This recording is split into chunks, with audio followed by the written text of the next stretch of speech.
Welcome to the Shut the Funk Up podcast. I'm the well-fed boy, and as always, I am delighted to be joined by... Jaylet the Kid, what it do? How is everybody doing out there? Episode 151 in your gangsta grizzles. Well, are those technically ad-libs, or there's probably a certain name for what they used to, like those... I absolutely would have seated this back. I'm throwing this back on your lap, because I thought you would absolutely know, because I was listening to... They're called like a tag or something. Yeah, it's a tag. Yeah. It's a tag. Yeah, it's not a not producer's tag. Yeah, that's it. I'm glad we worked through that Thank together. you, because because they're not an ad lib. Yeah, the producer tags. Me and Jordan were just going over the classic early 2000 producers tags that. But even more so, mixtape. Yes, yeah. Very prevalent on the mixtape circuits. And that's just a little look into what's to come later on in the episode. Call me the mad rapper, because I have some things that I'm going to be getting off my chest. I'm going to tell you why I'm mad.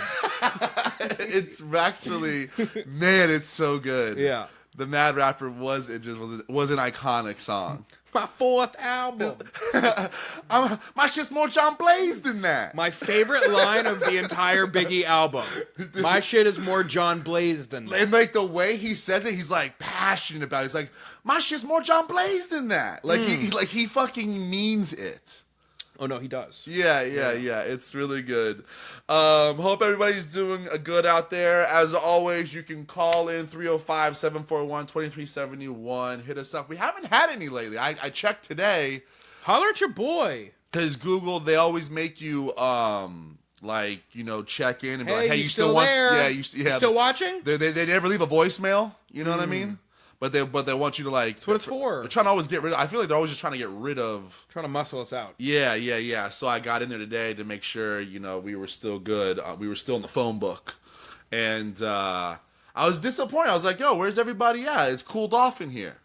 So I'm just gonna say this. Then we're gonna the phone lines are open.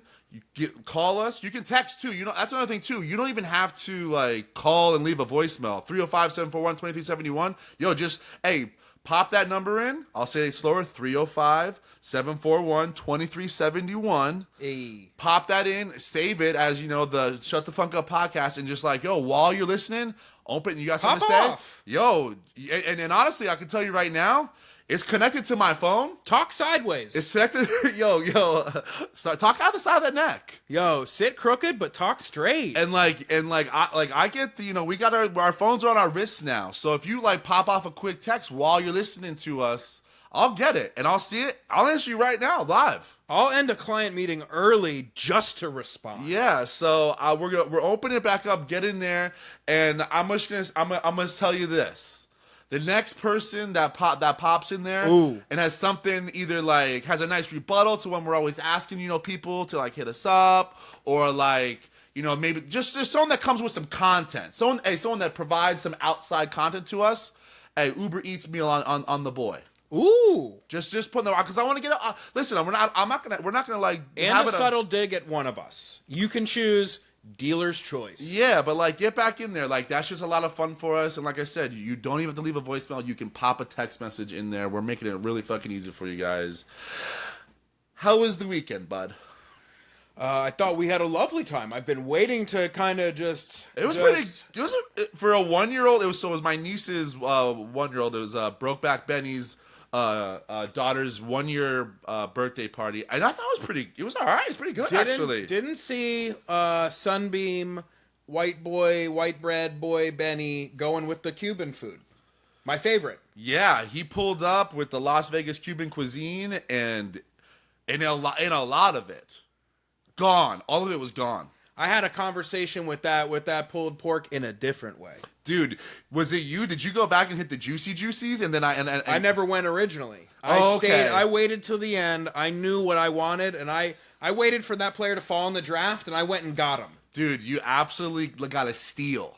Because and luckily, actually, you got to steal. I got to steal because I benefited from being in your vicinity during said, fall in the draft, and you were at the table next to me. You fed it to me, and like as it was in my mouth,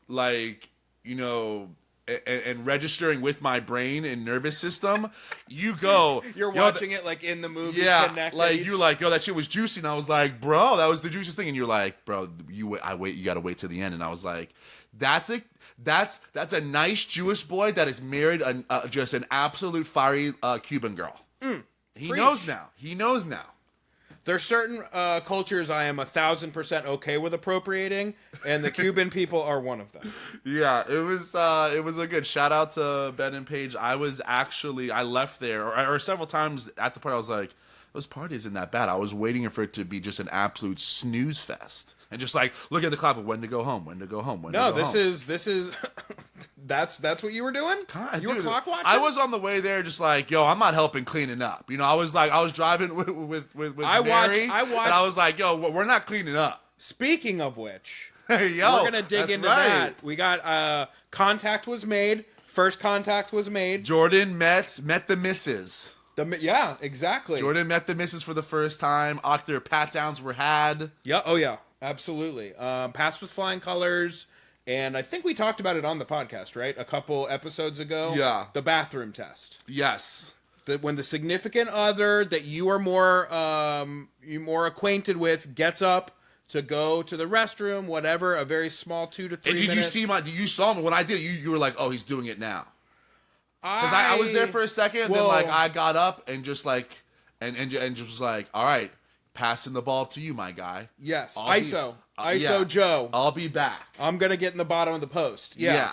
And everything went well, and it was even an extended bathroom break. Like you had the princess dies in the bathroom type length of time, so it was good. We got to chat and all that. Yeah, so, that is true. It was a good time. It was true. It was a little bit of like the time I actually remember being like, "Oh, I should go back over there." I've been roaming for a bit. But I do remember at the end where you were like, "I'm saying it out loud so everyone hears that I'm not helping clean up." Yeah.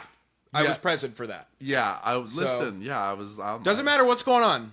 Still brothers. Still brothers, but I'm grabbing my speaker and going home. And your ball. And my ball. Yeah, absolutely. Yeah, but great time. I gotta say, like, as hot and just swamp weather as it is, just in general, it's nice to be outside. Got the tunes, couple frosty brews, kids running in and out of the. A lot of kids, a lot of good kids. Very good showing on the child side as well. Yeah. Yeah, but that was it was good. Oh, funny. Just I'm just gonna put a bow on that. So towards the end, Lil Luce didn't want to wear her hat anymore, and so I put her hat on, and your dad came up to me, the King Country, and at some point he goes, "It's a funny looking hat," and I was like, "Yeah." And he's like, "So you're gonna wear it?" And I was like, and as soon as he said that, I go, "I'm never fucking taking this hat off." So later before we were leaving, I went up to say goodbye, good to see you, gave him the old huggy, and he gave me like a, "Still wearing the hat, huh?" In the ear, just like in middle hug in the ear. Yep, and I said, "Yep." Challenge was accepted, my guy. I don't know if you picked up on that. So I just want Chris to know that we were seeing eye to eye, and I wore that hat home. Dude, shout out to the Pops too. Yo, he's been listening to the pod a lot recently, and he's been digging it. He was loving our laundry talk. Oh, he's also a fellow crammer. A fellow crammer. I mean, that had to be just a joy to you. I want you to know that. I mean, I did not know that.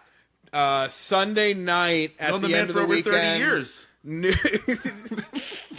knew he was a crammer. Got home, did the laundry, separated all the clothing. I leave the underwear, socks, undershirts for last. And I want you to know that as I opened that drawer, I thought of you, and I went right to fucking Cramtown. I want to let you know that, and I want to let the audience know as well. After, because this isn't the first person that has talked to me about like our that laundry discussion really went off. If anyone's interested in it, I think it's the last episode. I think it was 149. Or there was Bikini Kill, or what I think it was, maybe Bikini Kill. But we talk about laundry and habits. But I want to announce I now will be going forward a fellow crammer because Wait. Excuse me? one of the things about me folding my underwear was it was more about the show for me. Now that I know like no one gives a shit, I don't give two shits. Your dad made the point. He goes, yeah, so like when it's, that time of the night and you're like about to go at it and you take your pants off, she doesn't go, your underwear's wrinkled, I'm out of the mood. The funniest thing too about that whole conversation when my dad was, letting us finding out that he was a fellow crammer was he's also wearing two different socks the whole time, remember? Dad, I told and then you. Remember what he said to that? I was like, yo, you have two different socks. What's going on here? And he was just like, oh, the other sock to both of these pairs had a hole in it. So like I threw those out. And then like and then sentence ended there. And I was like, I don't need any more additional follow up to that. I was like, and then he's like, yeah, so then I just put these on. And I was just like, that's Detroit Rock City. I told you, that's the little bit of punk left in your dad. Dad, if you're listening, I still know that you have a little punk rock left in you when you do something like that, just to challenge the system a little bit. And it was funny too because I think he also like after I said that of like what? Huh? And he was and then he explained it. He points to the one side. He's like, Alex, you got me these. Yeah. Like he was like, I'm not throwing these out. And I was like, oh, thanks, bud. and you were like, yeah, I did get you those. Yeah. So it was a good weekend. Sunday was good at Laser Wolf. Was it? Yeah, Sunday was really good turnout. It was a nice packed little bar in there. Stepdad Pizza was fire. I thought I had like a really nice little set going there. What'd we go with? Like what? I mean, you went all over the map, or was there a theme? I went a little bit all over the map. I played just like all the stuff that I've been digging. I was just like, because I was going into it. I was like, you know what? This is gonna be a Sunday at Laser. It's a little bit in the matinee. I was like, I bet it might be like a little bit of a chill night there. So I was like, you know what? I'm just gonna play to myself. So I was just playing like all of myself, but but I thought it was a pretty good set because I had heads bobbing. I had two older ladies come up that were like, nothing better, respect. Had a nice. I always love my favorite ones are the ones at the end when they are leaving and they have to pass by and they always go, hey, good set, and they're out. I'm just like, those are the ones that are like, hey, I'm not gonna go bug them, but at the end, respect. Yeah. Yes. Like I have to actually go out of my way just on the way out, just to give them a thumbs up. Yes. Actually, that brings up a really interesting point. Because I felt that way very recently when I was in the Keys and I was playing all that Hispanic music when all the Colombians were over. Isn't it interesting sometimes when you create like an entire playlist ahead of time, going into it knowing that you want, and then also basically creating a mix like on the fly, a couple songs at a time. Right. It feels great when you are in the middle of that and you're like, yo, I'm like picking 3 or 4 songs at a time. They're all fitting in together. Yeah. I'm starting in this area and I'm like slowly moving over to this area. Yep. People are loving it, and that's exactly what had happened. So I know that feeling of like when you don't plan going in, but when you're in it, you're like, I wish I could have remembered the order of this 2-hour song list that I just went through, because it was the perfect meandering kind of like list to get you. It was good. It was a nice set. Like I said, a good number out there. So shout out Laser Wolf, y'all. It was good. It was fun. I think they're our sponsor. Yeah. Chris is our dog. Yeah. Shut the Funk Up podcast, sponsored by Laser Wolf. Exactly. Said it right now. Yeah. Done. There you go. Go there for good beers. That's it. No jerks. Yes. Yeah. Okay. So one more thing before we open up the janitor's closet, though. We got a quick R.I.P. to John Mayo. We lost the Peacock. Upset of the year, I would say 2024. Me presenting that news to you. Upset of the year. It was that absolutely, and I know you know. I knew it would sting extra just because as soon as the phone ding and I flipped it up and looked at it, I went, shit, got me. That's exactly how I read the text back from you. Yeah. Was just like that. So, yes, R.I.P. to a fucking ginned, and I swear right now, this is one where we are going to allow you to stop, hit the pause button right now, and Guys. go back to the whatever episode it is with John Mayall and the Blues Breakers, that Peacock, and you can just skip all the way to where I start the Peacock because, oof, gives me chills. Hard to explain. I think after you and I were talking about it, and I found that album. And when I was like cutting the yard or something, and it came on, and I was like, okay, stop. I have to go through the whole album. And it was like, it melted my face. Yeah. It's lost the legend. Rest in power, as the youngins say. I hate that phrase, but I will say rest in power, John Mayall. Rest in power chords, There you go. Yeah. Rest in power chords. Yeah. All right. So let's get into it. Talk to me about some Room 112, a.k.a. 112. I mean, what needs to be said? This is... you're coming to my church. Yes. And looking at the apostles and saints up on my wall. Yes. So this felt at home. This was very nostalgic.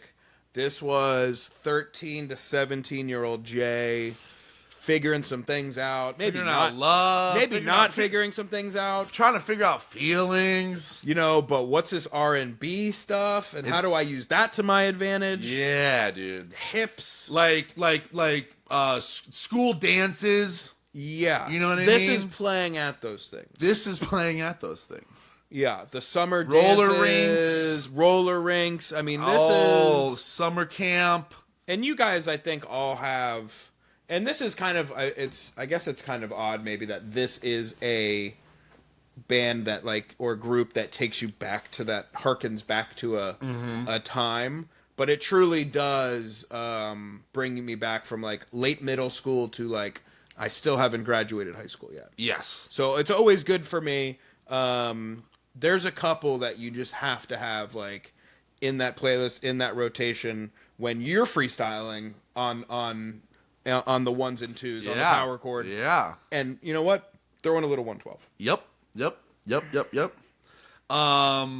Let's move on to the ear candy, and I think we should stick with the theme of harkening back to high school, and we got to start with yours because that was a little treat for me. Now I was very one of Alex banged when he was back in the day. Okay, I feel a lot better because I put it on there and I go, is he gonna do the this isn't that old, everyone knows this bit? And then I looked it up. Oh. This song's getting about carded 20 years old. I bet. This song's getting carded at the bar, but he's getting in. Oh, 21. Wow. Yeah. 2003. And this song, for the record, if you want to talk about that early high school, who the fuck does Jay think he is? Right. Like a Pimp remix.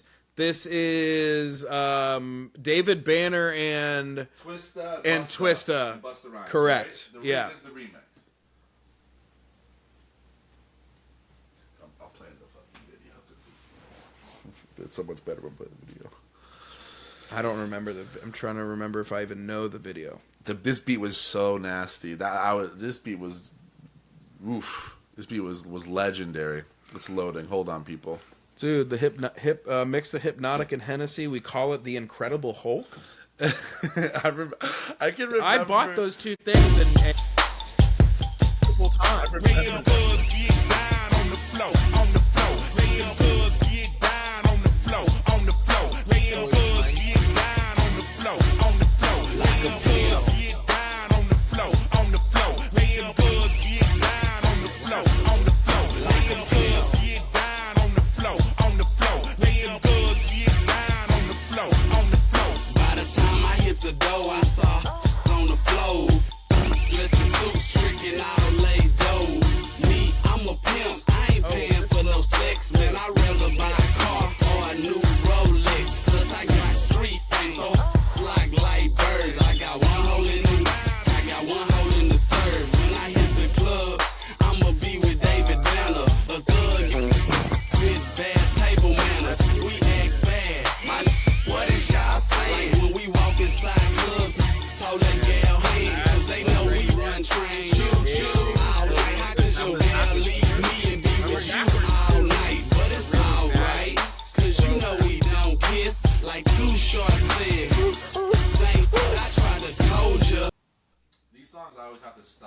really, because fucking dude, like I played any of like literally these back when record labels cared.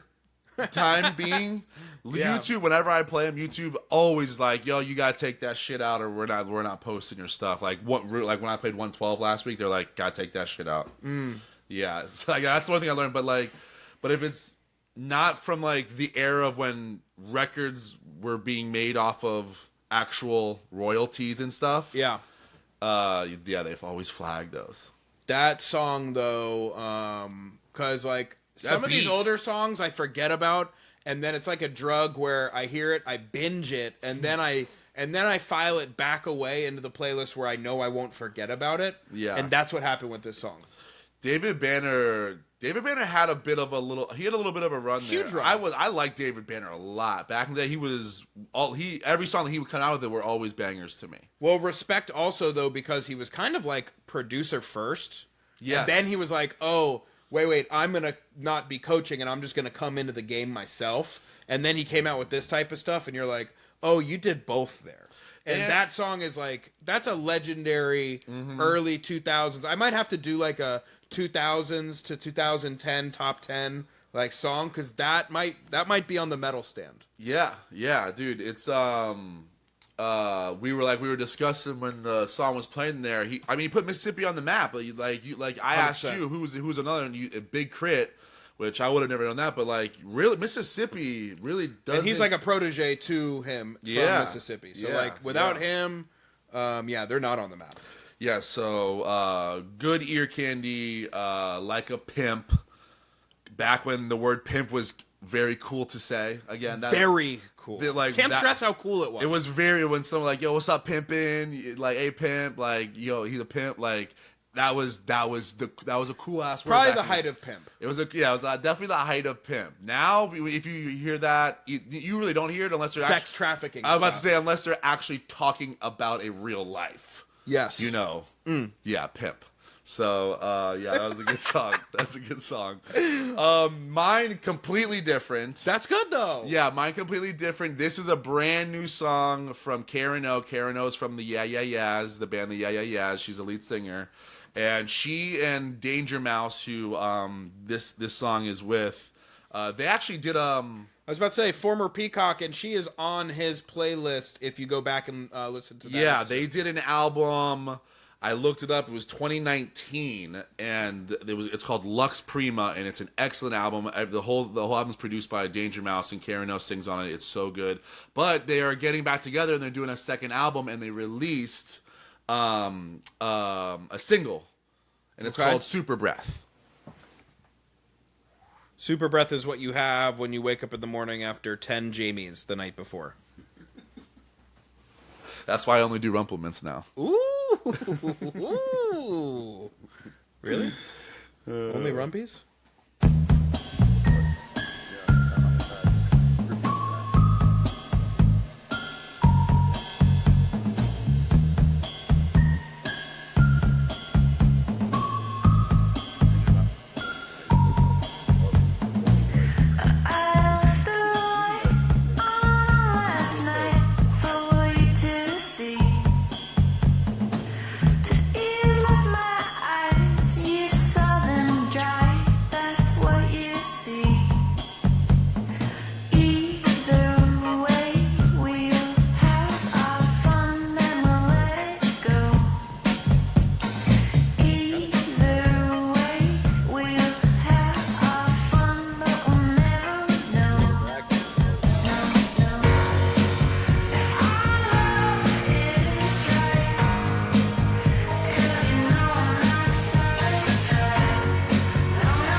That's a match made in heaven, in musical heaven, in my opinion. Those Definitely. two, like her, because Danger Mouse has that like really creates soundscapes, like as I was telling you, and then she's got that beautiful, soft voice of hers. It's just like a perfect, I think, matchmaking of musical talents. Yeah, that album came out in 2019. Their first one, Lux Prima, came out, and it's that type of stuff. It's an amazing album. I actually when this came out, I went back and listened to the whole album over the weekend. I was like, God, I love this album. That one's out, and this one is a teaser, and the new album, I think they said it's in August. Okay, so soon. So yeah, they're getting back together, which I'm very happy about. Yeah, keep me in the loop on that one. Yes, I will. All right, let's get into everyone's favorite segment. Jordan, what did you learn this week? I learned 2 things this week. Okay. And they first is more general, and then I have something very interesting about it. What I learned this week is, and I think last time this came around, we were not into it at all. I learned this week that I'm into the Olympics. Dude, I'm glad you brought it up, because I was like, do we talk about the Olympics again? I think that's a boring topic to people. I am going nuts over here every day. It's so much fun. I'm loving it. They got the streaming shit right, which I'm not even doing that much of, because it's great for me, because I forgot, like, they used to show you whatever happened through the day at prime time each night. You know what I mean? You got the replays. Yeah. So we've been watching highlights that literally every night. Absolutely invested. And I don't know if it's like the new dad in me, but it's all the other backstories of like, but to me that's super cool. Like, yo, this guy's come up, he's got all these expectations. He's like 19 years old. He's supposed to be the next blank, like, but he fucked up in the most recent round, and he's like, it's either going to go great or it's going to be absolute heartbreak. They've been waiting their whole lives for this like 40-second routine, and then they fucking bang it out and do awesome, and it's just been like super cool to see. Dude, I got like, I used to like, rugby was always, I'm like into rugby now. Like, You're a rugby guy? I watched like a ton of rugby, especially women's rugby, and I was like, yo, this sport's actually dope as fuck. Took the bronze today. Yeah. Spoiler alert. Yeah, dude. I was like, rugby's actually dope. I was like, we should be watching more of this. This is a cool ass fucking sport. Yeah. Like these people get down. There's some cool strategy to it, and like when they make it's like, you know, it's like a lot like football for obvious reasons. And I was like, yo, I don't know why like America hasn't gotten in on this, because this is I tight. think we took it and co-opted it into like our football. Right, but yeah. So, and the other thing I wanted to say to you, dog, I watched like a number of the 3-on-3 basketball. I haven't seen any of that. Bro, yet. it's a game of 21.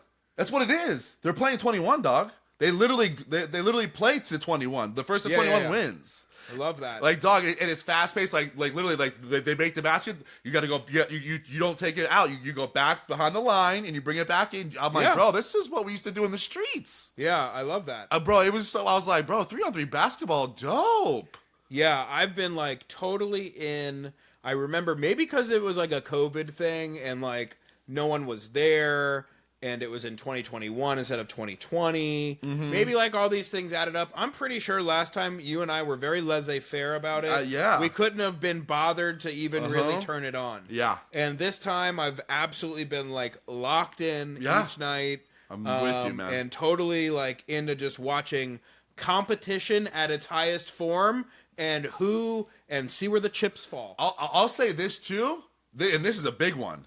DJing Sunday at Laser Wolf. Hey, what's Laser Wolf? Hey, what do they do with the TVs at Laser Wolf? Since day uno? It's always on silent, and it's usually on like some type of I want to say horror movie. Horror movie or a creature feature. Yeah, ooh, well, you love that. You took that whenever you were like, deep. got it. I dug deep for that. They had the Olympic song. Okay. So when you know True Americans. So I have a great story, but that I wanted to just say on the front end, but this is what I truly learned this week. And that in 1992, the Lithuanian basketball team, because of the USSR, like the Soviet Union, like dissolving, they financially were like, yo, we ain't got the Chad to make it to the Barcelona Olympics. Like, okay, sorry, we want to come, we want to be there. We got a couple guys, got a couple girls. We need a couple shekels to make the trip. Who ponied up? And you know who? 1992, Lithuania, dissolution of the USSR. The Grateful Dead stepped in. Of course they did, bro. Donated some cash. That's it. And then on top of that, allowed them to sell Grateful Dead branded merchandise with the Lithuanian stuff on it. And the jerseys were tie-dye, the color of the Lithuanian flag colors. And they sold shirts that look like that with the Grateful Dead on it. And they were able to make enough. Yo, bronze medal. Dude, that's what I'm talking about, dude. Bronze medal. Bro, Dead in Company, more like Dead in Country. See? That's what I'm talking about. But see, but who else would have stepped in at the 12th hour and made sure Lithuania got that bronze medal in 92? I love that. I bet there's got to be some type of like connection of like Jerry Garcia's like fourth cousin whose brother was, a roadie, was like, guys. See, I have complete opposite. Like they just like read it in the paper and were like, this is an injustice. Yeah. And just like wired him $200K and was just like, guys, get this done. Yeah, let us know if let us know if this is enough. That was just one of many, because that's like what I've been doing all week, like Olympian historian. Like, give me some like good stories from the 1930s and like who won so many medals in a row and all that shit. So that's what I've been in on. Okay. I'm learning a lot this week. Okay. Alex, what did you learn this week? I learned. Have you heard about this new? It's semi-new, but I think it's getting traction now. It's called a jenkem. A jenkem. Jenkem. When you jenkem, it's used as a verb. It's a new way of getting high. You got a new drug out here in these streets. Wait. Yeah. You. This is poop stuff. You sniffing what? Yes. You sniffing what? I'm sniffing what you laid down in a bag. Yeah. Have you heard about this? I heard about this years ago. This is not that new. No, it's getting traction now, though. It's picking back up. Yeah, like people are now they're doing it. It's a thing. It's becoming a little bit of a problem in the streets. Okay. Yeah. And So you piss and shit. Okay. You good? Yeah.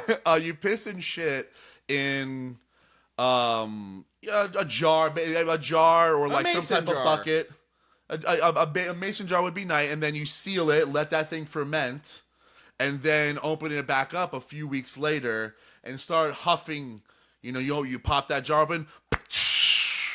Why is it that windy? It's like it's like a tear gas. Like, and you pop it open and you start huffing it, and it gets you high. And apparently, it's like it gets you high like marijuana. You feel like that, but you see visions. You get like severe like everything's in a shade of brown and green and yellow. Is that the corn? The pea. Oh, okay. Or the corn. The corn ferments as well, dude. Yeah, and you start and you it's an hallucinogen. It's an hallucinogen.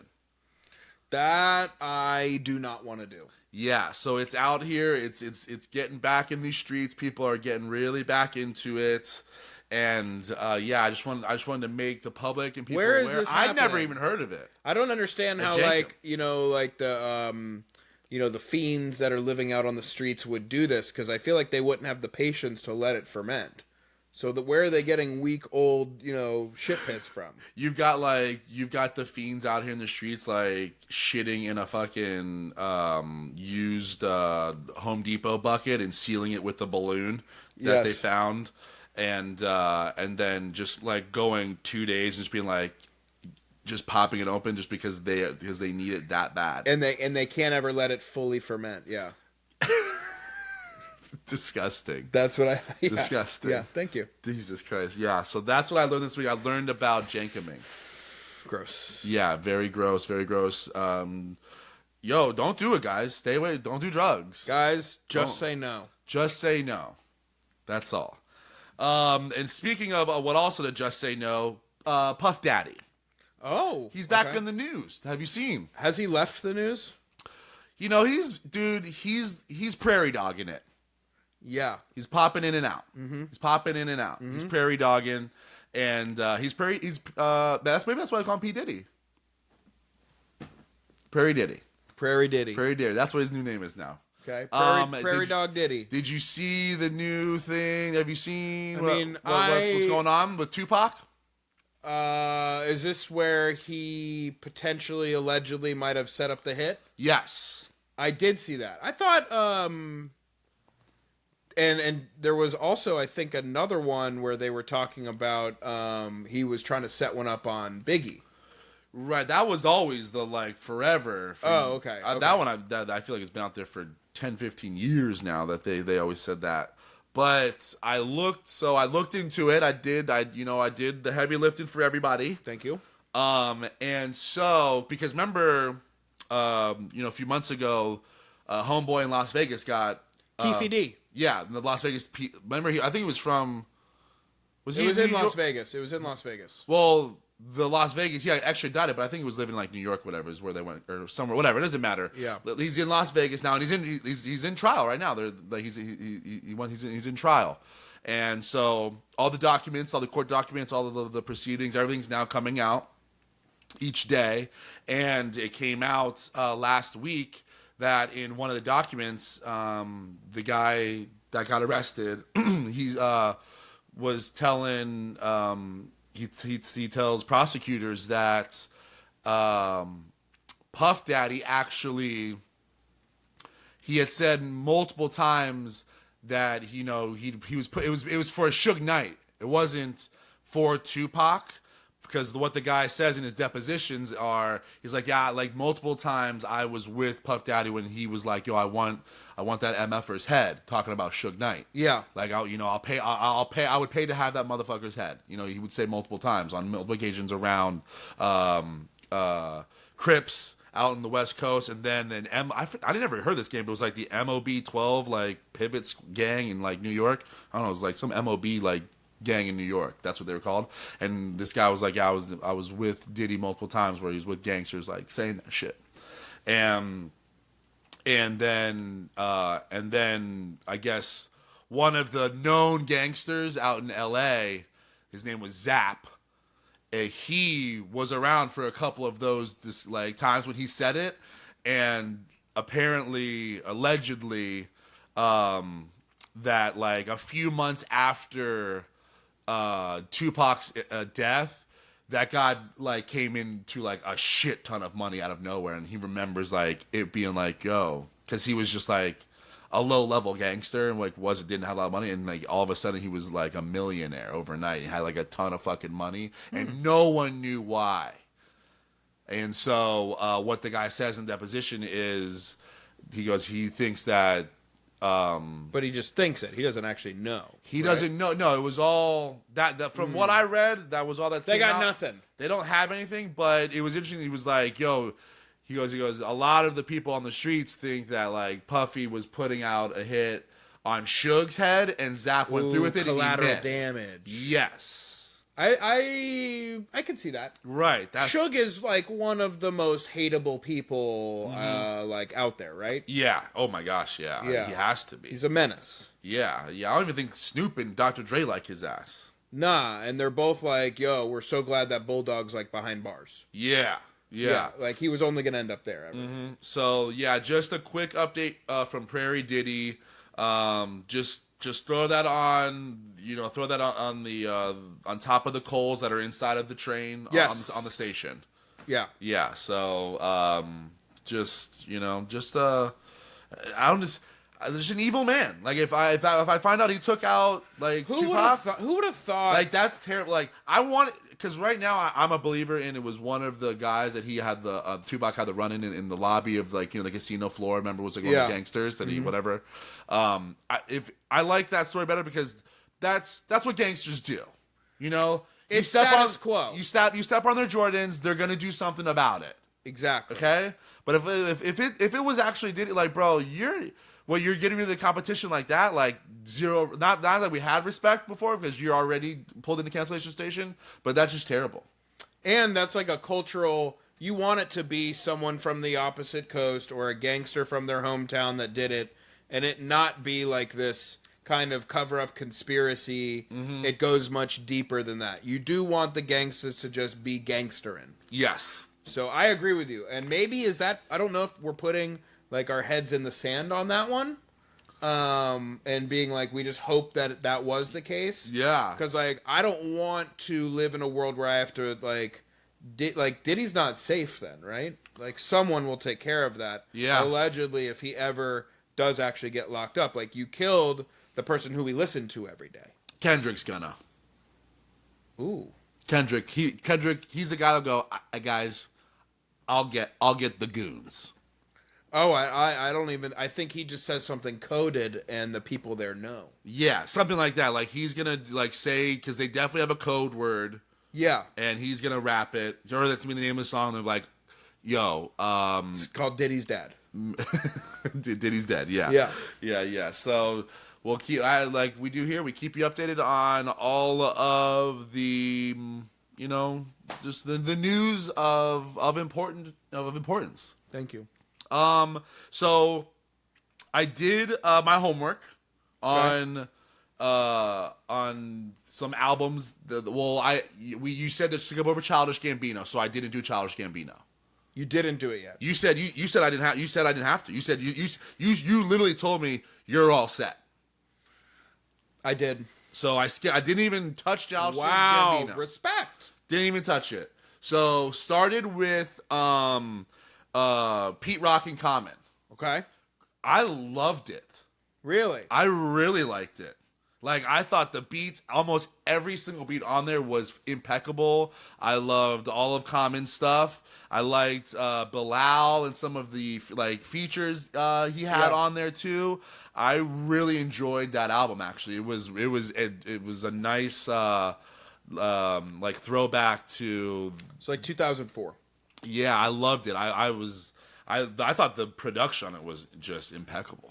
The problem with the production, at least for me, is not that it was bad, but it was just that it became one of those where I don't know if I want to listen to all of those songs in a row. I was A-okay with it. Really? Yeah, I really liked it. I was like, I added like 3 songs off of the album. I was like, yo, these are bangers. And it said it was part 1. I think it's the Auditorium. The Auditorium like Volume 1, yeah. So I'm like, I wonder if they're going to get back and do another one. They probably will. Yeah.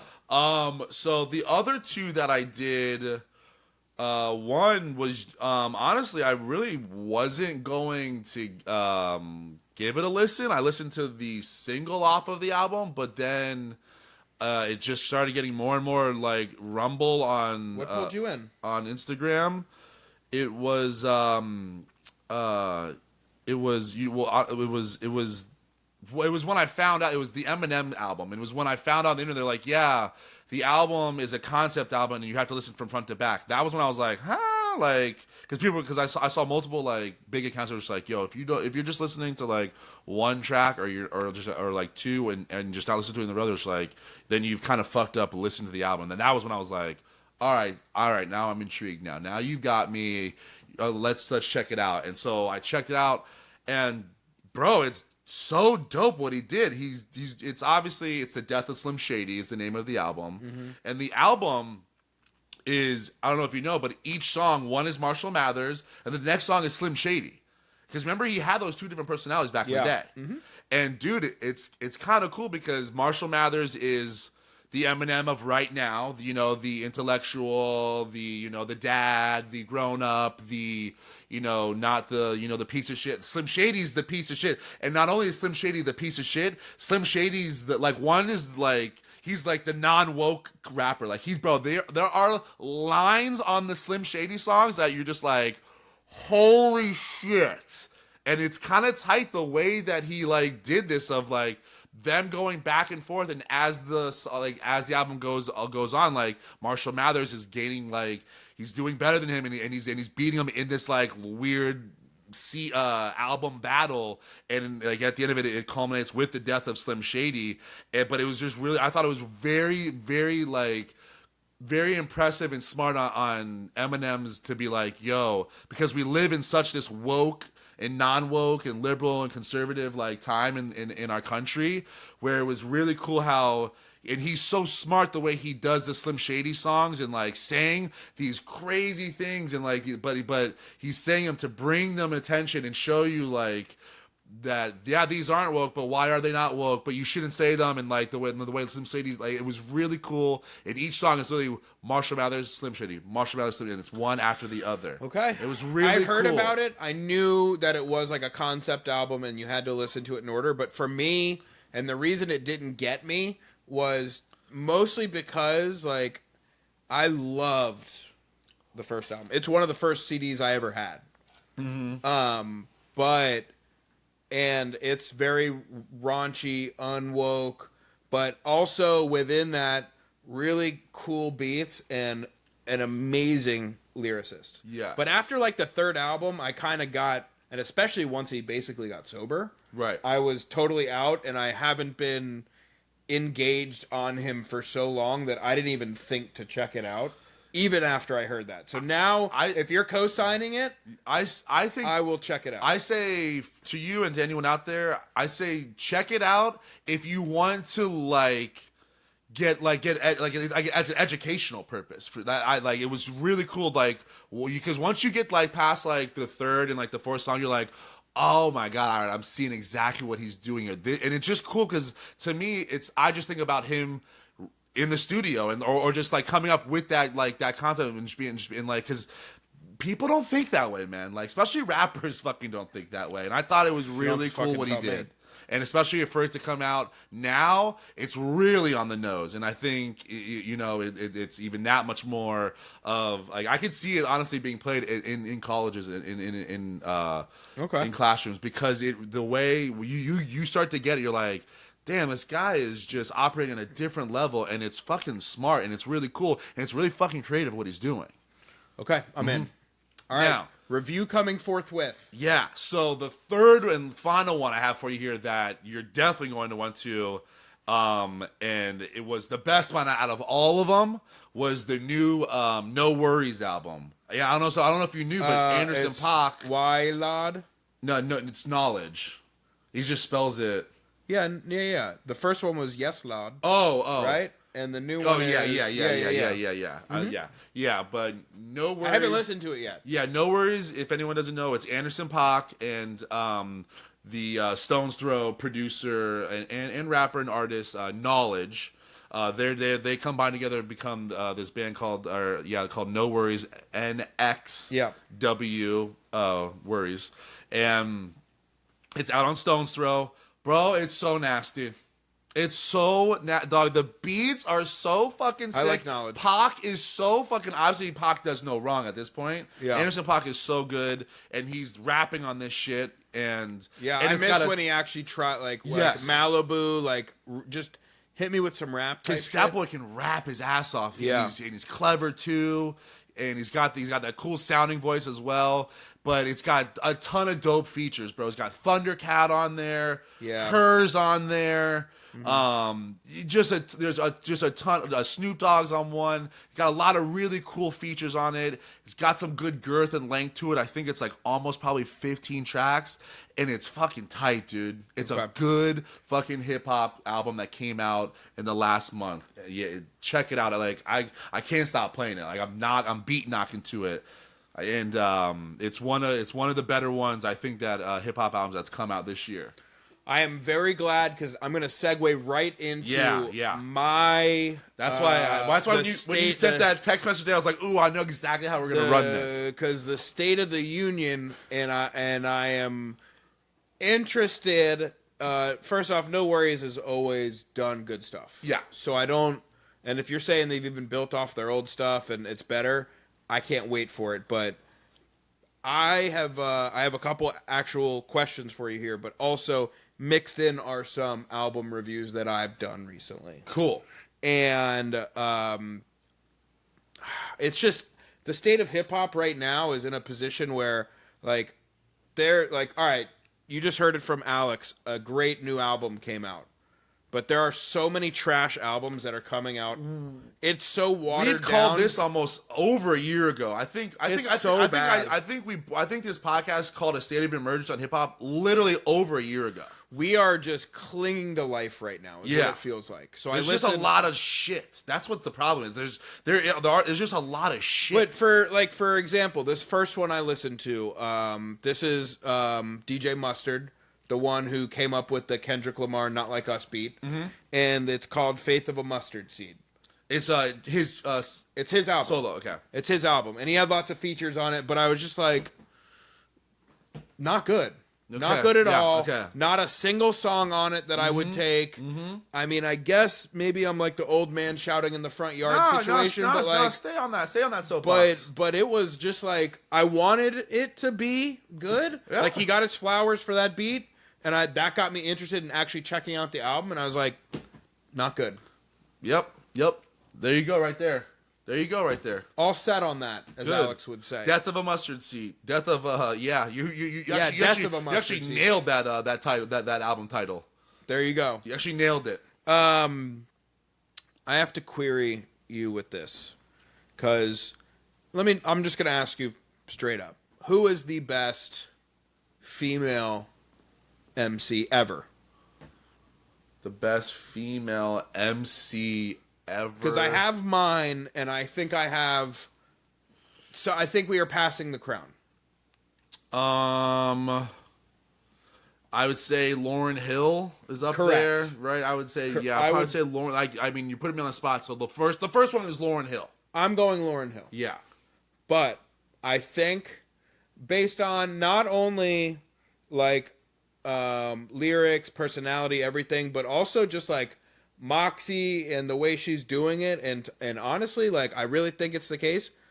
I think Megan Thee Stallion is right now is giving, but I think she is putting up the numbers and the relevancy that is going to put her there, like very soon.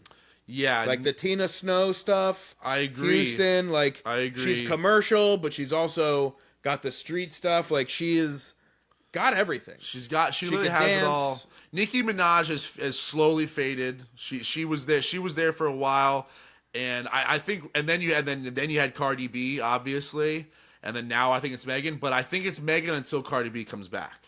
Cardi is supposed to be dropping an album soon. Yeah, Cardi's been kind of quiet for a while, and she's one of those where I could see her easily just being like, you had your fun. She had her phase, but like, and she will come back with a vengeance. But Megan's been doing it. She just did this giant tour, like worldwide tour. Mm-hmm. She's like selling out stadiums, and there's been so I've been seeing news like some of these other like decent rappers are like not even filling out like medium like auditoriums and shit like that. Right. And she's doing like full stadium shows by herself. Yeah. So I think that she's got it going on. I mean, she was in like an Amazon commercial. You're right too, because the one thing that I like, and she could really fucking rap. Well, that's what I was kind of about to say. Was the one thing that I love about Megan is, bro, her flow is nasty. Yes. Like I'm not talking about like lyric. There's certain things like there's a flow in rap when you're rapping. Her flow, the way she jumps on beats and like switches up the flow and gets on top of it or just slices through it. Her flow on so many of her bars is fucking nasty. She's some people are very clever and smart and this and that, or they're cool, but they don't have like the best flow, and then some people because some people use their vocals and the lyrics as an instrument, and that's what she does very well with her flow is bar none to me. Yeah, and so like maybe if Lauryn Hill is the Jordan, I kind of feel like she's the LeBron now. Mm-hmm. I feel like we're watching an ascension to the throne. Uh-huh. And that whole Houston Tina Snow thing for Pimp C, like I love that about her. Yep. Even more so. So yep. I'm like totally in on that. I agree. I'm with you on that. Okay. More overrated. I love these. Quavo or Travis Scott?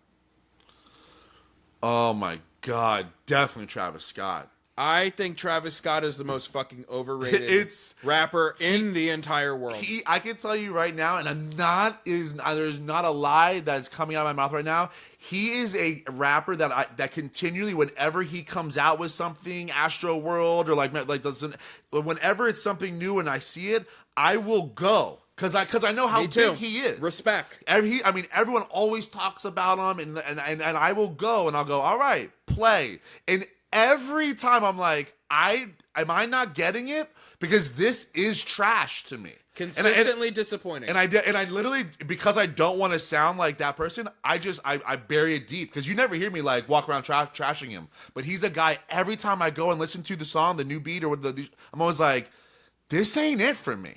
It does very little. I give it every opportunity, and there's a couple, but for the amount he's put out and for the amount people talk about him, I enjoy very little. Honestly, there's a huge part of me that I've always thought, I'm like, maybe I'm not getting it, and he's just this big because of the Kardashian shit, the Jenner stuff. Maybe I'm not getting it. No, I think he's lauded like, as like that next generation's like guy. It's not good to me. It's never good. Yeah. And with his live stuff, whenever I see like things of him live, I'm just like, oh my god, people fucking pay for this? Like his live, he's terrible. I haven't even watched it. Haven't even tried to. Doesn't even attempt to like entertain you. Yeah, I'm not. That does nothing for me. No. Next album review, and this one pained me, but I think you understand. The new Action Bronson.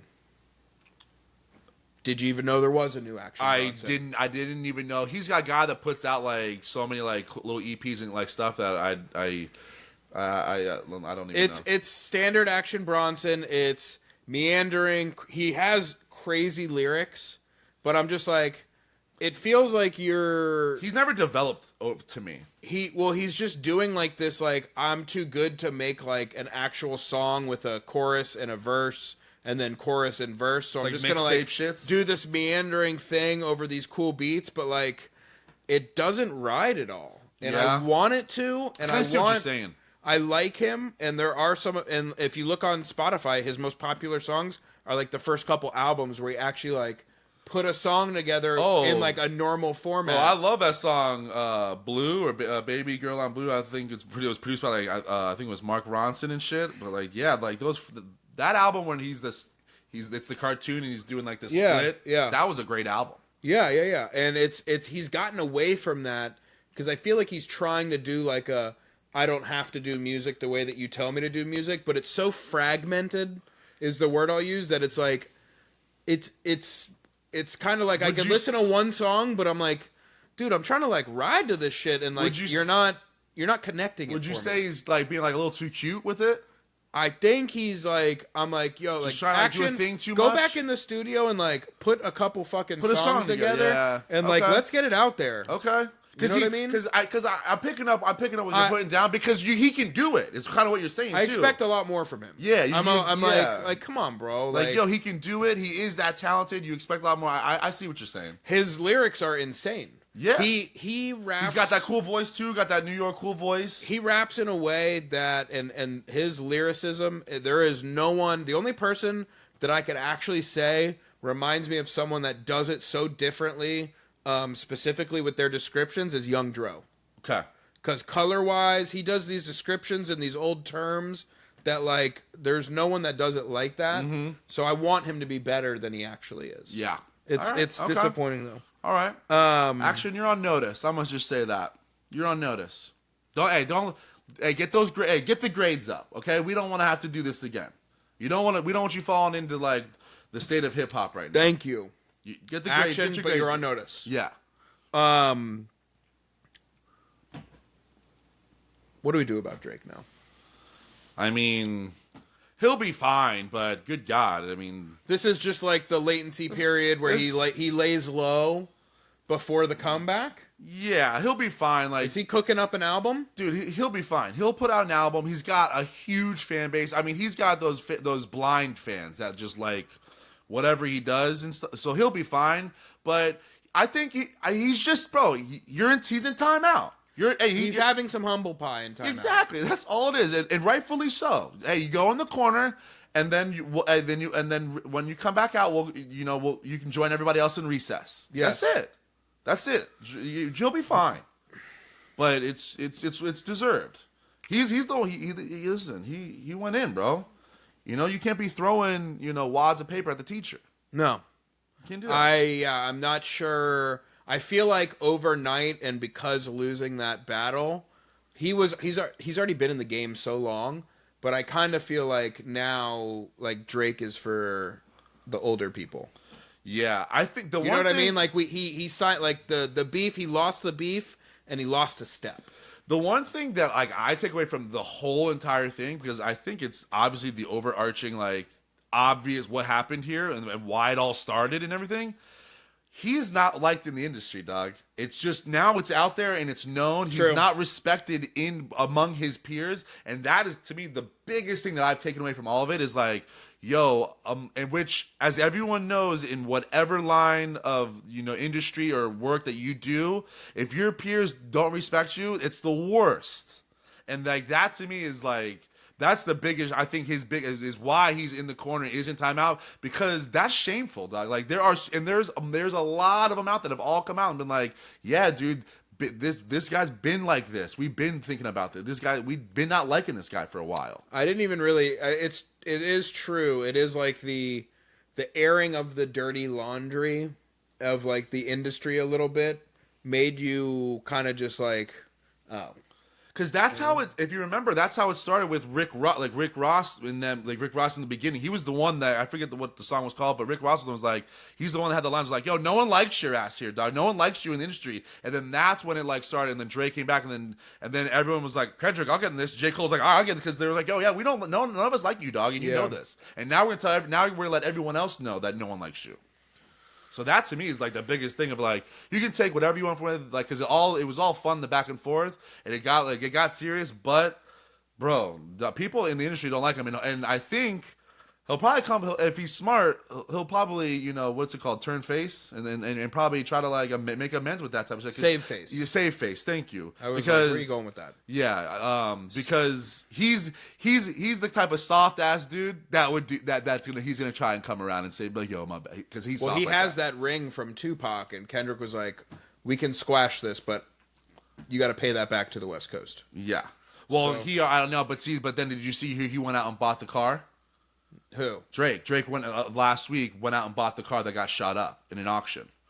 So it's all right, so you want to keep it going then, bud? Oh, he's doing the old Benson double down. Yeah, so that I was gonna bring it up last week. I was like, whatever. But now we're talking about it. He went out and did I think it wasn't last weekend, but the weekend before they auctioned off the Beamer, and Drake bought it for just way over the top, and it was just okay, dude, all right, You're so trying we can't answer this question of what to do with Drake yet. No, because he's still out here bro, I don't know. Unless you're gifting that, I don't know what you're doing with that. Because it should be Drake's front drive. You put it in Kendrick's front yard. Because to me, it's bro, if you have that in your garage or out front in the swale, you should every morning when you go out to get the paper, that should be a constant reminder of that fucking ass whooping you got, dog. I don't know why you're getting that. Are the bullet holes still in it? No. Oh. No. I'm not buying that. No, I mean I didn't see it in the picture. I zoomed in the picture and I didn't see it. Oh no, no. So if it doesn't have bullet holes, I'm not buying it. Yeah, so he's still out here doing that. So yeah, he whatever everything that's come to him, he gets it. Put baby in the corner. All right, I got two more. Who contemporarily is in this day and age, who would you actually even want to go see perform live? Not an old head. You like someone new? Yeah, someone more recent. I mean, this generation of rapping. Rap. Yeah. Oh, hip-hop. okay. Yeah, hip-hop. Okay, I was about to say. No. Specifically in hip-hop. Yeah, because you know how it is. Where rap. I know Benny the Butcher was on the cow and all, but I feel like a very minor inconvenience would have easily made you not go to that show. Yeah. Where you were like, oh wait, I have to drive 15 minutes north to get the ticket. Yeah. I'm just not gonna go. So like, that's who would you really good? Who would you want to like question. actually see? It has to be new too, huh? Well, yeah, because like I'm not saying you and I go to a Nas concert for $32. Right. Yeah. Like we'll go to that. Huh. Yeah, that's I don't think anybody. I don't. I mean, you did mention I would go see Anderson. If you're even gonna count Yeah. that, but that's like I mean, yeah. that's like hardcore hip hop adjacent. It doesn't really. But like when you say to me like, yo, I want to go see that. Like, if Anderson .Paak's playing down in Miami and it's I'm not going. That's $60 ticket. I'm not going to that. I'm not going to that. I'm not. Wait, $60 in Miami doesn't get you to see Anderson? No. It depends on where it's at. Like if we're in an intimate place, yeah. But if we're at the Jackie Gleason Theater and I'm up in the mezzanine, nah, probably not, dog. Depends on who's open. Someone better be opening. Then I got two people. But like no, because that's a Miami night. That's a Miami night. So like that's what I love to see Anderson .Paak, but it's like yo. But that's what I'm saying. Like who even gets you? Who gets you to Miami to the Jackie Gleason mezzanine? Yeah. That's fairly new. I don't know. I can't think of one person, dog. Megan Thee Stallion. I literally don't know. Yeah, honestly, I think nobody. And Not rap, new. and I think you and I can both agree. Like rap is very low on the list of genres you want to see performed live. Yes, because they're not great performers. They got the hand over the mic, and they're just there to like do what they got to do and spit. Like, there's so many other bands that are like have a better show behind them. The only one that live instrumentation that now like just comes to me, but this is only because I've been able to go see him twice before. But those tickets that I got to see him twice before were given to me. Okay. It's Tyler the Creator, but that's because his shows are. It's a whole thing. Like it's worth the money to go down, and I've seen him down in Miami before. Yeah, like he's one where like I would probably go. I might go. So if you were like, yo, you want to go? Yeah, I'll go with you. But I have to pay for the ticket. But I don't even know if Tyler Creator does he even fall in the category of new because I would allow that. Okay, he's like he's the geriatric like he barely gets in. Yeah, because he's been around for 15. Yeah. He's been but around for I'd 15. give you that. The kids know Tyler the Creator. Kendrick maybe. I might say actually Kendrick I would probably Kendrick I might go. I might fuck around actually and go see. I mean you're crippin' and I'm bloodin', right? Yeah, for sure. But we're tying the bandanas together. Definitely. We're walking in with the bandanas together. Yes. I'll go Kendrick. I'll go Kendrick there. Kendrick at this point just because of like the pop out. And did you watch the pop out concert? Yeah. I didn't watch it. Do I need to go back and watch it? Yeah, it was really well done. It was really well produced and like the sound. Yeah, it was cool. Yeah, it was great. It's a Kendrick concert that's like sounds great from your living room. Okay, so watch it. I say yeah, for sure. If you're into like if you want Kendrick, I think I would, but I'm also like, am I fooling myself by just doing it because he's hot right now and he won and he won? Probably, you know? Yeah, right, yeah. Would you have said Kendrick a year ago? See, maybe it's because he not. won. Probably not. Yeah, because he won. The last one I got, and I knew all the others were maybes. Let's sees. This one was I know I'm about to get down in the mud, and Daddy's not gonna like it. Okay. Ice Spice. Oh, I was gonna bring her up when we were talking about the women. She's one that like. Dog, she's not good. Here's the thing. Like 10 songs, 23 minutes.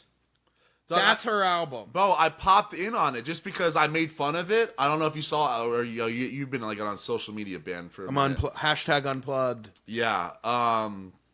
And there am I staying current though, by the way? Yeah, you've been fine. Yeah, you're good. You're good. But she obviously her new album's come out. She's all over on Rolling Stone, and it's 23 minutes, dude. It's a Seinfeld episode. And I posted the Rolling Stones. They posted a thing of like the headline of their article, and it was something to the effect of like Ice Spice is doing things on this album that like, you know, she never has done before. And like I posted on my shit and I wrote, "You mean like rapping?" question mark. And man, did I get some fucking backlash for that. Really? Bro, I had multiple people like in the DMs just being like, "Nah, you don't know. You don't get it. You sound old. You don't like women rapper." And I was just like, you know what? Maybe I jumped the gun too. Maybe Alex was loud wrong. Maybe I was loud wrong. Popped in. What are you talking about, bro? It was and you right there. I didn't even do that. 23 minutes. That's an abomination, bro. That's like a comedian going up there and doing like 15. It's a Seinfeld episode, bro. Like that's laughable for you to put. Honestly, there's no way you put work into that album. That's crazy. That tells me that, and it's crazy because that's her debut album, that, like, how much time and effort and, like, and to me, whenever there's an artist that can't put more than, like, a 2-minute song together, I go, oh, you're hiding. Dude, you're yes. hiding because you can't actually sit down and put enough together to make one song You can legit. only put 23 minutes worth of bars together, and you call yourself a fucking rapper? With, all of her songs with features. With features. That's all her shit is, dog. All her shit right now. That's all. It's always just fucking. She's like almost like just like monotone whispering. And I'm just like, dog. You need to switch it the fuck up. And I swear to God, I can't tell you how many times I listened to that album or those songs on the album, and I was like, I don't even think she's rhyming some of half of this shit. Like she don't even be like connecting the dots, dog, like from bar to bar. Yeah, I was just like, bro, I went back and DM'd everyone. I was like, did you listen to it? And then like it would have taken you one bathroom break to get through it all. A lot of crickets in there. I was like, nah, I was absolutely right, dog. Because bro, terrible. She doesn't even know how to rap, son. Terrible. It's laughable, dog. And then because I'm like, okay, maybe. And she on that Ozempic too for sure. Burgers. Is that a? I mean, I just saw her like I saw her like posing for like Rolling Stones, and I saw her on this other clip that she was on, and I was like, damn. Homegirl got skinny as fuck. She lost all of her ass. Really? Remember, she had a fat ass. I gotta look. She lost all. I was like, damn, bro, you lost all your. And I went, oh, she on that Ozempic shit. Because then I started looking at her arms were skinny, and I was like, oh, you on that Ozempic shit, yo, you fucked up. Is that how you know? Dog, we've done this episode before. When the girl is a thick girl, and then a fucking overnight she just gets skinny, and you don't see the workout videos. Bro, when people aren't doing Ozempic... Megan Thee Stallion wins Best Rapper of the Year just based on the workout videos. Bro, I'm telling you, when people that are losing weight, they post and they're doing it through working outs, dog, they post it through workouts, son. Okay? They're out here posting it on workouts. Not posting anything. Okay? Been getting in the gym, not posting anything. See, I'm out here. I'm on Strava. I'm posting on the fitness app. I'm moving quietly over here. But you know what I'm saying. Like especially with women, when they're working out, they let you fucking know. They do the fucking in the locker room with like, you know, in the mirror. Fucking they I like that one. Yeah, they take the picture with their arm up. You know, everyone sees like their friend and then it's like timestamps 6:08 a.m. LA Fitness. I'm hitting you with one tomorrow. Hit me with one, but dog. not on IG. I'm just hitting you on the side. Yeah, but when they're not doing that, bro, it's Ozempic. You can just tell. And like I said, bro, she lost. That was the one. I was like, oh, you lost your ass. I was like, damn, Ozempic ate your shit up, yo. Because anyone that has an ass and they're hitting the gym, they're doing those glutes. Didn't realize we had the fucking just Siskel and Ebert of the gym over here. Hey, new Alex, bro. This is new. 2024, baby. All right, that was good. Yeah. I'm a hot little potato though about just hip hop in general. I'm wanting it to be. I have gotten back into hip hop for some reason this year. Yeah. And I'm trying to stay here. It's not like you've been like doing them a disservice. You're in there. I'm trying. You're in those trenches. I'm making the effort. Mm-hmm. I'm coming to the couples therapy. Yes. But you are not telling me how you actually feel. You are, yeah. You are just going in there with an agenda. And you know what? I'll sign the papers now if you want, hip hop. No, I won't. Because I'm going to make this work. It's been too long. All right, let's get into the peacock. All right. This week's Peacock in Music is a producing legend. And we've got the great Thom Bell. Thom Bell. Thom Bell, January 26, 1943 to December 22nd, 2022. Ooh, COVID? No, not COVID. But whenever it falls in those 4 years, there's a window there. There's a window you have to go COVID. There's a window that, and since it's COVID, the window's shut. COVID's over. It's fake. But yeah. Actually, it's like back right now. But I don't know. It is. Did you know that? It is. It's prairie dogging as well. It is prairie dogging. It's prairie dogging as well. But when we do get to his death, maybe there is a question mark there. That's a professional tease, ladies and gentlemen. Born in Kingston, Jamaican man. Hey. To Leroy and Anna Bell. But they did end up bringing him to Philadelphia, Pennsylvania, and that's where he grew up and lived the rest of his life. He was one of 10 children. Mom and dad were getting busy, but both were good with their hands. Mom was a stenographer, and pianist, and dad was owned a fish market and restaurant. Ooh, love that. In downtown Philly, and played the accordion and also the Hawaiian guitar. Cool. Yeah. Ukulele? The ukulele. Hawaiian guitar. I don't see. I was gonna put ukulele in here, but everything that they said Hawaiian guitar, and I was like, different? I don't know, but I didn't want to ask questions. I didn't want to ask stupid questions, so I was like, well, I'm on it. Okay.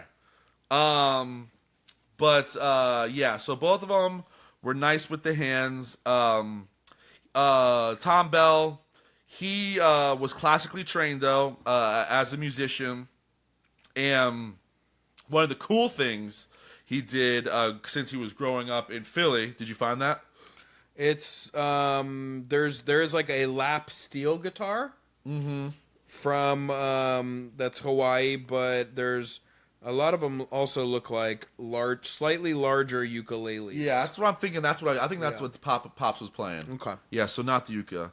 But one of the cool things he linked, because he was growing up in Philly as a teenager, he sang with it like different like groups and stuff. Just there, I guess there was just like this Philly boys choir group and singing groups, and he sang with like Kenny Gamble, Leon Huff, and Daryl Hall, like multiple different times, like throughout his like teenage growing up.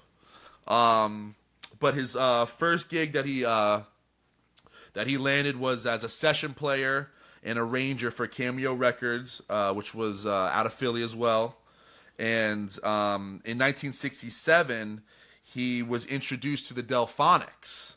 Dope. And he produced like a ton of like their early hits. Really? Yeah, like he produced like La La, I Love You, Didn't I Blow Your Mind This Night? Like he produced a ton of like all like their first like 2 albums, like almost all of their like their big radio hits. That old Delphonics and like and the Shy Lights, that all brings me back to like Rolly showing us what was up in like Jack's Beach when we're 19 years old. Yeah. And so after that, after hooking up the Delphonics, he actually joined forces with the legendary, at this point now, power producing duo Gamble and Huff. Kenny Gamble and Leon Huff, the people who they grew up with as a teenager, singing with them. They actually, Gamble and Huff grew up to be just an absolute force, and they pretty much are known as creating the Philly soul sound, Gamble and Huff. Mm-hmm. And Bell linked up with them and started arranging for a ton of their artists on their label, their Philadelphia International Records label. And Bell arranged a lot of stuff for Jerry Butler, Archie Bell and the Drells, the OJs, Dusty Springfield. So he really got entrenched with Leon Huff and learned that Philly soul sound, and then kind of took it and made it his own. Because he has his own little sazon on it. Yes, exactly. And so in 1971, he then links up with the Stylistics. And here is where he this is where he got to the tier of Peacock level. And he links up with a prolific songwriter, also another Philly-born native, Linda Creed. And him and Linda Creed, she would sing the songs, and he would produce the albums. And it was a force to be reckoned with in soul music. They did Stop, Look, and Listen, Break Up to Make Up, to You Make Me Feel Brand New. Oof, okay. I mean, there were so many just back-to-back hits that they did that it projected his whole entire career, and it would allow him to create his sazon, as you put it, on that Philly soul sound. Nice. And the following year, in 1972, he hooks up with the Spinners, and him and Linda again, they write I'll Be Around, Could It Be I'm Falling in Love, Games People Play, The Rubber Band Man, like just hits after hits. And these like kind of string of years lands him Grammy Producer of the Year in 1974. He wins a Grammy for Producer of the Year. Okay. In 1974. Got the hardware. Yeah. Yep. After that, you know, he was a huge in-demand producer, and so he went on to hook up with the Temptations, Denise Williams, Elton John wanted a little piece of that ass. I mean, why not? Yeah, so just like a really important producer for soul music. More importantly, Philly soul, that Philly soul sound, because the Philly soul sound is very different than the Motown and all the other stuff. Yeah. And one of the cool things about him was, he was classically trained, and he started as an arranger. And even when he was with Gamble and Huff, he was arranging. Gamble and Huff produced the music. He arranged the music. And one of the things that he was just like an absolute fucking stickler on was when he produced and arranged songs, he had, his session players come in, and he was like, yo, no fucking improvising. You played the fucking notes on the goddamn paper. He did not, like, zero improvisation when it came to Not Thom a big fan Bell. of jazz. No. So he did not like that. I thought that was very interesting. I don't think I've ever come across that, because usually the producers out there, like your Quincy Joneses and stuff, they want you to play, but then they'll allow you. We'll have some takes without it. Yeah. There were no takes without it with Thom Bell. Huh. Yeah. But like I said, he did end up passing at the age of 79, and everything that I found said by a lengthy illness. So do what you will with that, my conspiracy theorists out there. Thom Bell. Not COVID. I want to say no COVID, right? No COVID. No COVID. So there's your Peacocking music this week. Thom Bell. I'm going to add a bunch of those songs that I talked about here, and a couple of the little the ones that that might have like flown on the radar on the Peacocks and Music playlist. And I'm going to play you one of his songs right now. Hit me. And it's the Rubber Band Man.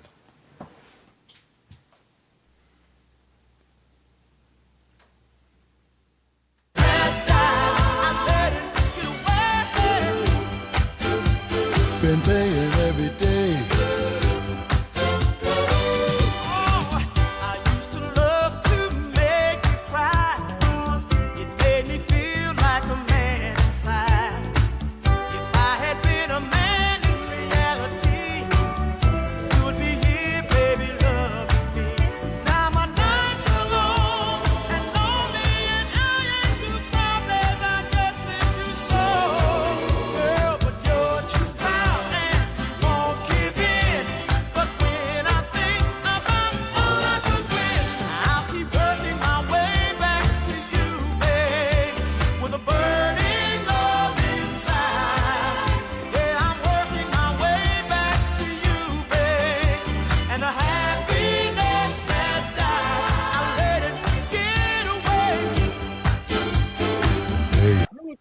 Michael Jackson. So there you go. Check out Thom Bell. He's got that hypnotic soul like Totally vibe. in, Yeah, totally in. he was.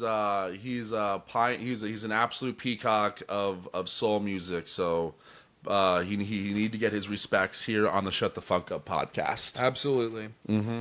Take us home, Jordan. I got a couple things real quick. Look, I'm not just a man who currently hates hip hop. Right. I'm not just a lover and supporter of the Olympics either. Mm-hmm. I'm also here to just bring you some fashion advice. Okay. And I've noticed a few things that I would say are cringeville. Okay. And I In want reference to just male fashion. Okay. Got it. The first, and it's not that time of season, but as we're getting out of summer, you're going to see these. We don't see them down here, but and maybe this is like a regional thing, but the puffy vests with no sleeves over the shirt. I've been seeing, that's funny. I've been seeing a couple of those. But I don't. On TV. Yeah, but I don't understand. You want the body to be warm, but not the arms, and it's like a whole extra piece. And I see it, and I'm just like, you're a tech bro, and I don't want to talk to you. The puffy vest in general, unless you're using it for climate purposes, I don't get. Me either. I don't get it. Doesn't look good to me. It doesn't. No, especially if the puffy vest has a puffy hoodie. I'm like, what's going on? No. Absolutely. What is going on? Yeah, unless you're selling crack in downtown Brooklyn, you have the fur on. You better on be the hood. selling trank like on Kensington Street in Philly. Yes. Yeah. Now you're getting it. Yeah. If you're not doing those two things, you can't wear it. Yeah. These, this. This is kind of like a hipster move, but I'm just like, dude, they weren't meant to do that. The 5-panel hats where they bend the tip upwards. Wait, like people are doing that again? Oh no, I'm just talking about whenever I see it out in the wild. Oh, I mean, like, yeah, that's. I don't know. Are you too punk rock for the regular 5-panel? So you have to alter the brim to be like a whole different thing? I've always never understood the physics of that stuff. I don't get it. I've always been like, how does you must have to like, you have to put oil in there and get it rubbing in? Because like, how does it stay? I don't The understand. hat doesn't. I feel like the hat would refuse it. I've always been like, they must have to put like some type of leather oil in there or something. I don't get it. The physics are off. I've always been against it. I cringe when I see it. Not a good look. Jay loves a 5-panel. And it's always on older men. It's always on someone that's like, you're too old for that hat. You're holding on to some punk rock that's no longer You there. are way too old for that hat and that lip ring, sir. Enough said. Any form. I saw this actually. I was playing disc golf this weekend, and this guy walked by me, and it's sad because it was our childhood, but fashion law states we cannot cargo anymore. No, we cannot cargo anymore. We are cargoless shorts and pants society now. Yeah, they're chuggy. That was one of the first chuggies. Even before that. But yeah, this guy, I mean, look, he was playing disc golf, so that checks out. That is so was on I. brand. It's on brand. That's if someone's gonna, it's a disc golfer. Let me revise or a that. fisherman. You can wear a vest with cargo pockets if you are fishing, and you can wear cargo on the shorts if you were playing disc golf, and that is it. That's it. That's it. Okay. Did you tell him? You probably didn't even tell him, did you? No. What a piece of shit you are, dude. Actually, you didn't tell your fellow man? That's not a good look. No, because that's like being in Rucker Park with the basketball jersey. It's all good. But don't let me catch you anywhere you got to else. get in their heads when you're playing disc golf, dog. You right as soon as he's about to go up there and for a drive, you go, one with cargo pants this morning, huh, Troy? And then as he lets it fly. Nice. In the backswing. Yeah. being over 12 years old and customizing your Crocs. Bro, I don't do. Not just wearing the Crocs. I've had to work past that because so many people are wearing them in so many different aspects of life that I've just had to get over that. But if you're over 12 years old, and probably even if you're a guy, you can't customize the Crocs with little trinkets on the top. Dude, if my niece is doing it, you should not be doing it. Okay? That's it. Who should be doing it. Yeah, it's If cute. if you have to, shame on you. But It's cute. I don't need you as a 32-year-old woman and or man. I don't give two shits that you are into Hello Kitty. Well, I don't even want to look at your feet. well, you do want to look at their feet. No, you do. Okay, now here's my thing. I don't need you to express who you are through your stupid footwear. No, I'm cool with you, especially through footwear. Through some Jordans. You know, well, I like my New Balances. I like expressing it through your Vans. Yo, throw you know? on some throwback J's. Let me know who's backing me down in the through low adult post. footwear. Absolutely express yourself. Now, I'm down with that. Do you have a pair? of Crocs? No. I do not own a pair of Crocs. But Will you ever croc? yes, absolutely. I can tell you right now, it is on my Christmas list. I literally have. It's one of the things. Hey Siri, remind me August 31st to buy Alex a pair of size 18 Crocs. 16. Yeah, no, I literally, it's something that I put I out don't know there. what else I have to buy you on Halloween, but it's gonna remind me. I don't remember it either, but thank God you put it on there because I remember I really wanted it. Oh, the meal tray that goes in your car. Yeah, dude, I need that. But It's yours. I can't. I forgot what I was about to say. But I got one last one yeah. for you. And this one, I mean, I think that there's a certain level of stolen valor here, but I think everyone can agree here.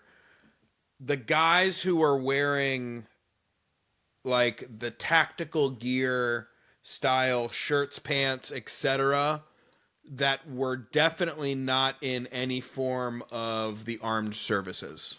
Tactical. What do we? I don't even. What do we? I need. What's it like? Give me an example. What's like not only just a camo shirt, but like the tight camo shirt that's got like the thing that only covers the top part of the body. Okay. Or they'll wear a hat, a camo hat that looks like they were in a sniper group. Right. You know, back in Nam, but they absolutely weren't.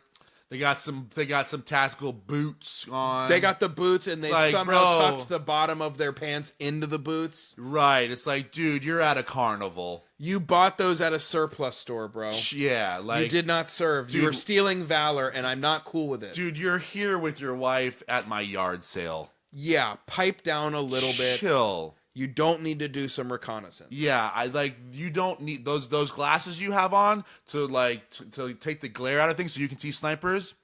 Dude, just grab some You're not Oakleys and keep it flying moving. helicopters. Yeah.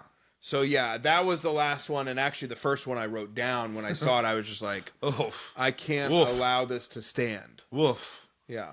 All right, that was good. That was good. There was a lot that I'm just trying to educate you people. Dude, the fashion is important to us. Oh yes, we are a fashion. We're Miami people. We're a fashion forward podcast. Did you see the fashion show on the opening I ceremony? did not. We'll see you next week. See ya.